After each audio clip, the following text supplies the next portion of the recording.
Okay guys, welcome back to my YouTube channel. So சேனலுக்கு புதுசாக இருந்தாலும் சப்ஸ்கிரைப் பண்ணி வீடியோ பாருங்கள். அப்படியே பக்கத்தில் இருக்க பெல் பண்ணி கிளிக் பண்ணிக்கோங்க. ஓகே, நான் வீடியோ போட்டே ஒரு 1 வீக் ஆகுது. ஸோ இப்போதைக்கு எந்த வீடியோவும் போடலை. நான் ஒரு ஃபிஷ்ஷிங் வீடியோ போடுறேன். நான் போன வீடியோவில் சொல்லியிருந்திருப்பேன். அந்த வீடியோ என்னால் இப்போ எடுக்க முடியல. ஸோ நம்ம பொங்கல் கழித்து நம்ம போய் அந்த ஃபிஷ்ஷிங் வீடியோ பண்ணலாம். டைம் இல்லை அந்த பக்கம் போகிறதுக்கு. அதனால் ஸோ இன்றைக்கி ஒரு வீடியோ, என்ன வீடியோ அப்படின்னா, இன்றைக்கி நான் எந்த பைக்கில் ரைட் பண்ணிகிட்டு இருக்கேன்ட்டு பாதி பேர் கண்டுபிடிச்சிருப்பீங்க. NS 160 தான் ரைட் பண்ணிகிட்டு இருக்கிறேன். இது யாரோட பைக் அப்படின்னா, இது என்னோடய பைக் தான். நான் இதை சிட்டி யூஸ் பண்ணிகிட்டு இருக்கிறேன். இந்த பைக் எடுத்து ஒரு 2.5 வருஷம் இருக்கும்.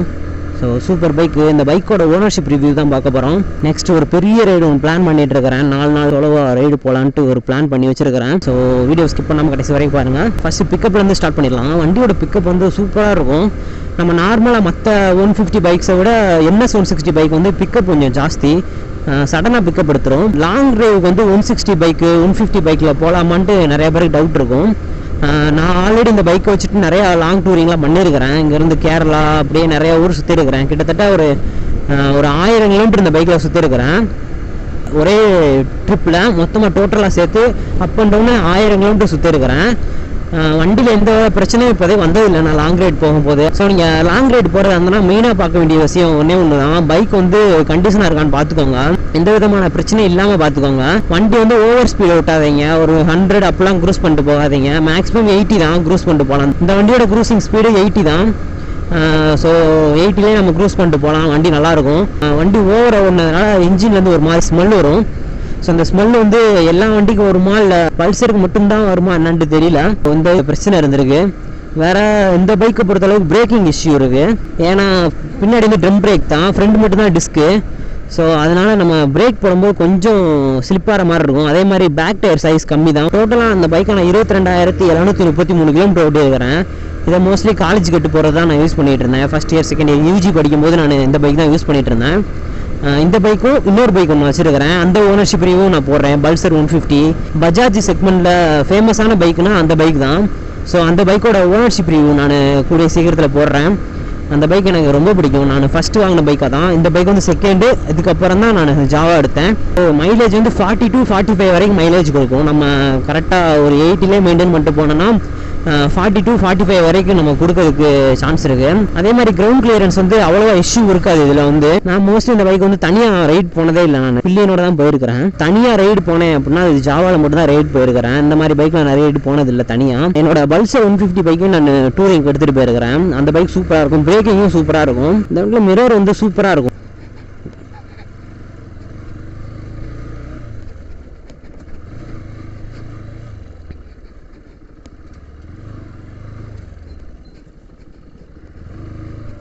செம்ம ஆஃப் ரோடிங் பண்ணியிருக்கிறேன். இங்கேருந்து எங்கள் ஊர் பக்கத்தில் மயிலாடும்பாறைன்ட்டு ஒரு இடம் இருக்குது.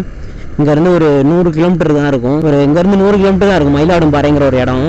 அது ஹில் ஸ்டேஷன் தான். ஆனால் சூப்பராக இருக்கும் ஆஃப் ரோடிங்கு. நம்ம ஹிமாலயன் வச்சுருந்தோன்னா அந்த இடத்துக்கு போய் அப்படியே பியூர் ஆஃப் ரோடிங் என்ஜாய் பண்ணலாம். அந்த இடத்துல என்னோடய பைக்கை நான் ஓட்டியிருக்கிறேன். ஃப்ரீ டைமில் என்னைக்காவது அந்த மயிலாடும்பாறைங்கிற இடத்துக்கு உங்களுக்கு வீடியோ கவர் பண்ணி போடுறேன். NS 160 டாப் ஸ்பீடு நான் போன வரைக்கும் ஒரு 120 பேர். ஃபஸ்ட்டு ரைடு எங்கே போனேன் அப்படின்னா மணப்பாடு தான் போனேன். இது ஃபஸ்ட்டு ஒரு வீடியோ சொல்லியிருப்பேன். அதே மாதிரி நிறைய இடத்துக்கு போயிருக்கிறேன் இந்த வண்டியை எடுத்துகிட்டு. கேரளா தான் மோஸ்ட்லி இந்த பைக்கு கேரளா தான் அதிகமாக சுற்றிருக்கு. ஹில் ஸ்டேஷனில் பெர்ஃபார்மன்ஸ் வேறு லெவலில் பண்ணும். இந்த பைக்கோட ஃப்ரண்ட் அண்ட் பேக் டயர் உங்களுக்கு எப்படி இருக்குன்னு காட்டுறேன், நீங்களே பாருங்கள். கிட்டத்தட்ட 22,000 கிலோமீட்டர் ஓட்டியாச்சு. ஆனால் ஒரே டயர் தான், நான் மாற்றவே இல்லை டயரை. வண்டி வாங்கினப்போ ஸ்டாக்கில் இருந்த டயர் தான். அதுக்கப்புறம் நான் டயர் மாற்றவே இல்லை. சீட் அந்தளவுக்கு ஹார்ட் இருக்காது. ஆனால் பில்லியன் சீட்டு செம்ம ஹார்டாக இருக்கும். தார் ரோட்டில் உட்காந்துட்டு போகிற மாதிரி இருக்கும் பின்னாடி உட்காந்துட்டு போனால். ஸோ அவ்வளோ ஹார்டாக இருக்கும் பின்னாடி இருக்கிற சீட்டு. ஆனால் ரைடர் சீட்டு ஓகே தான், ரொம்ப ஒன்றும் ஹார்டாக இருக்காது. அண்ட் நான் ஃப்ரண்ட் அண்ட் பேக் டயர் காட்டுறேன் உங்களுக்கு. இந்த பக்கம் எங்கள் ஊரில் லொக்கேஷன் இந்த இடம் தான் சூப்பராக இருக்கும். எப்போயுமே இந்த பக்கம் வந்தோன்னா ஏதாவது விலையை போட்டுப்பாங்க 2 பக்கமும். உங்களுக்கு தெரியும் நினைக்கிறேன். இந்த இடத்துல அப்படியே ஃப்ளாட்டாக ஆக்கி வச்சுருக்கிறேன். கொஞ்சம் கூட அந்த இதே இல்லை, அப்படியே ஃப்ளாட்டாக இருக்கும் ரேசிங் டயர் மாதிரி. அதே மாதிரி ஃப்ரண்டில் அந்தளவுக்கு தேஞ்சிருக்காது. ஃப்ரண்ட் டயர் மோஸ்ட்லி ரொம்ப தேயாது. அதனால் இந்த டயரை வச்சு கூட கொஞ்சம் நாள் ஓட்டலாம். டயர்ஸ் ஃப்ரண்ட் 90/90 டியூப்ளஸ் டயர் தான் ரெண்டுமே. ஸோ ஃப்ரண்ட் 90/90, பின்னாடி 120/80. ஸோ இந்த பைக்கோட க்ரௌண்ட் கிளியரன்ஸ் வந்து 177 mm. ஸோ க்ரௌண்ட் கிளியரன்ஸ் வந்து அந்தளவுக்கு இஷ்யூ இருக்காது. நான் ஆஃப் ரோடிங்லாம் நல்லா பண்ணியிருக்கிறேன். ஸோ வண்டி சவுண்டு நல்லா தான் இருக்கும். உங்களுக்கு சவுண்டு காட்டுறேன் எப்படி இருக்குன்ட்டு. எனக்கு வந்து ரிவ்யூ பண்ண தெரியாது. பைக் ஒரு இடத்துல நிப்பாட்டிட்டு அதை சுற்றி எனக்கு ரிவ்யூ பண்ண வராது. ஆல்ரெடி பண்ணியிருப்பேன் என்னோடய ஜாவாவை. ஆனால் எனக்கு அந்த இடத்துல பேச வராது. எனக்கு சுத்தமாக பேச வராது. எனக்கு வந்து ஹெல்மெட்டை மாட்டிட்டு கேமராவை மாட்டிட்டு போனால் தான் எனக்கு அந்த பேசுகிறதே வரும் கொஞ்சமாச்சும். இல்லாட்டா எனக்கு சுத்தமாக பேசவே வராது. ஒரே இடத்துல நின்று பேசிகிட்டு இருந்தேன்னா. அதனால தான் நான் பைக் ரிவ்யூ எல்லாமே பைக்கில் போய்கிட்டே பண்ணுறேன். ஸோ பார்க்கலாம், நம்ம பழகிட்டா அப்படின்னா பைக்கை நிப்பாட்டி ஒரு இடத்துல பொறுமையாக உட்காந்து எல்லாமே சொல்லலாம். உங்களுக்கு நீங்கள் கமெண்ட் பண்ணுங்கள், பைக்கில் போயிட்டு பைக் ரிவ்யூ பண்ணுறது நல்லா இருக்கா, இல்லை பைக்கை நிப்பாட்டி வச்சுட்டு சுற்றி காட்டுறது அந்த ரிவ்யூ நல்லா இருக்கான்ட்டு சொல்லுங்கள். அதையும் பண்ணிடலாம். ரெண்டில் எது பிடிச்சிருக்கோ அதை பண்ணலாம். என் வண்டியில் ட்ரிப் மீட்டரில் அது எனக்கு ஒரு பெரிய டிஸ்அட்வான்டேஜ் மாதிரி தோணுது.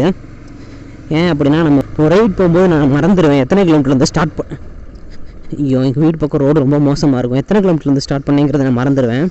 ஸோ ட்ரிப் மீட்டர் இருந்தேன்னா நம்ம கரெக்டாக கணக்கு பார்த்துக்கலாம். எங்கள் ஏரியாவிலே இந்த பக்கம் தான் ரோடு போகவே இல்லை இன்ன வரைக்கும். ஏன்னு தெரியல, ஃபுல்லாக ஜகதியாக இருக்கும். அவங்களுக்கு பார்த்தாலே தெரியும். மழை பெஞ்சிச்சுன்னா ரொம்ப மோசமாக இருக்கும். இந்த பக்கம் வரவே முடியாது. பெரிய வண்டினா கூட வந்துடலாம், ஆனால் ஸ்கூட்டிலாம் அந்த பக்கம் வரவே முடியாது, வலிக்கி விட்டுரும். டீட்டெயிலாக பார்க்கலாம்.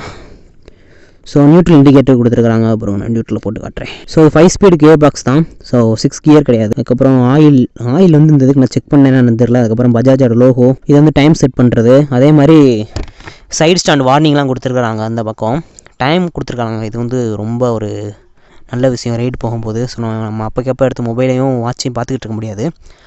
ஸோ இன்ஸ்ட்ருமெண்ட் கிளஸ்டரில் இப்படி கொடுத்தா சூப்பராக இருக்கும். அதுக்கப்புறம் ஃபியூல் கேஜ், ஃபியூலே இப்போ தான் ஒரு 100 ரூபாய்க்கு பெட்ரோல் போட்டிருக்கிறேன். இந்த வண்டியை பொறுத்தளவுக்கு நான் மெயின்டைன் பண்ணதே இல்லை இது வரைக்கும். செயின் ஸ்ப்ராக்கெட் எதுவுமே மாற்றினது கிடையாது. வாங்கும்போது எப்படி எடுத்தோமோ அதே மாதிரி தான் இருக்குது. எந்த வித மாடிஃபிகேஷனும் பண்ணலை, எதுவுமே பண்ணல. ஒன் டைம் மட்டும் பேட்ரி மட்டும் சேஞ்ச் பண்ணியிருக்கு. மற்றபடி நாங்கள் எதுவுமே பண்ணல இந்த வண்டியில். பின்னாடி வந்து டிஸ்க் கிடையாது, ட்ரம் பிரேக் தான். முன்னாடி வந்து டிஸ்க்கு, ஆனால் ஏபிஎஸ் கிடையாது. ஃப்ரெண்ட் வந்து 160 mm டிஸ்க் போட்டிருக்கு, ஆனால் இது 160 mm கிடையாது. ஏன்னா இப்போ வர 160 பைக்கில் தான் எல்லா ஸ்பெசிஃபிகேஷன் வந்து கொடுத்துருக்காங்க. இது வந்து 2018 மாடல் நினைக்கிறேன். பிரேக்ஸ் வந்து அந்தளவுக்கு நல்லா இருக்காது, மொக்க பிரேக் தான் இது. ஹீட் வந்து வண்டியில் வராது. ஸோ கிக்கர் கொடுத்துருக்குறாங்க. ஸோ கிக்கர் கொடுக்குறதுலாம் ரொம்ப ரேர் ஆயிடுச்சு இப்போ. ஸோ நம்ம கிக்கர் இருக்கிறதுலாம் ரொம்ப நல்லது. இப்போ நம்ம வண்டி ஸ்டார்ட் ஆகலை, செல்ஃப் ஒர்க் ஆகலை, பேட்டரி போயிடுச்சுன்னா நம்ம கிக்கரில் அடிச்சுட்டு போய்கிட்டே இருக்கலாம். ஸோ ஃபியூல் வந்து 12 லிட்டரு, ஆனால் பார்க்க டேங்க் வந்து ரொம்ப பெருசாக இருக்குது. என்னோடய பைக் வந்து 14 லிட்டரு, இது வந்து 12 லிட்டரு. மொத்தம் ஓவர் வெயிட் வந்து 150 கிலோ. நம்ம வண்டி வந்து 170. செயின் ஸ்ப்ராக்கெட் வந்து நான் மாற்றவே இல்லை, அதே செயின் தான் யூஸ் பண்ணிகிட்டு இருக்கிறேன் நான். அதே மாதிரி செயின் லூப் அடிக்கவே மாட்டேன், எந்த வண்டிக்குமே அடிக்க மாட்டேன். என்னோட பைக்குக்கு மட்டும் தான் நான் செயின் லூப் போடுவேன். இந்த பைக்கில் நான் செயின் லூப் போட்டதே இல்லை இது வரைக்கும். அண்ட் இப்போ செயின் லூப்பும் நான் ஆர்டர் பண்ண வேண்டியது இருக்குது. மதராசி விலாக்ஸுங்கிற ஒரு யூடியூப் சேனல் இருக்குது, அவர்கிட்ட தான் நான் செயின் லூப் ஆர்டர் பண்ணலான்னு இருக்கிறேன். ஆனால் இந்த பல்சர் இந்த எம்பளம் தான் உறிஞ்சிட்டே வந்துகிட்டு இருக்கோம். ஆல்ரெடி பாதி உறிஞ்சிருச்சு. இதான் ஒரு மொக்க குவாலிட்டியில் கொடுத்துருக்குறாங்க. ஸோ நல்லா இல்லை. எக்ஸாஸ்ட் நோட்டு கேட்போமா?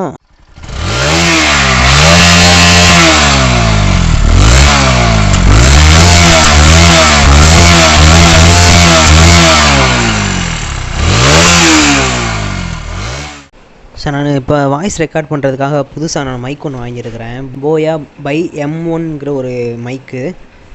சூப்பராக இருக்குது இந்த மைக்கு யூஸ் பண்ணுறதுக்கு. ஸோ வாய்ஸ் ரெக்கார்ட் நீங்கள் அதில் தான் இப்போ நான் போடுற வீடியோ வந்து அந்த மைக்கில் தான் ரெக்கார்ட் பண்ணது. சூப்பராக இருக்கும். ஆனால் கேபிள் லென்த்து தான் ரொம்ப லென்த்தாக இருக்கும். இவ்வளோ லென்த்து நமக்கு தேவைப்படாது, ஆனால் இருந்தாலும் இதை சுருட்டி மடக்கி வச்சு இதில் தான் ரெக்கார்ட் பண்ணி ஆகணும் கண்டிப்பாக. இதில் வந்து டிஎஸ்எல்ஆரையும் யூஸ் பண்ணி, டிஎஸ்எல்ஆர் கேமராக்கும் நம்ம இந்த மைக்கு யூஸ் பண்ணிக்கலாம், ஸ்மார்ட் ஃபோனுக்கும் யூஸ் பண்ணிக்கலாம். அதுக்கு ஆப்ஷன்லாம் கொடுத்துருக்குறாங்க. ஸோ நான் அதை என்னன்ட்டு உங்களுக்கு காட்டுறேன்.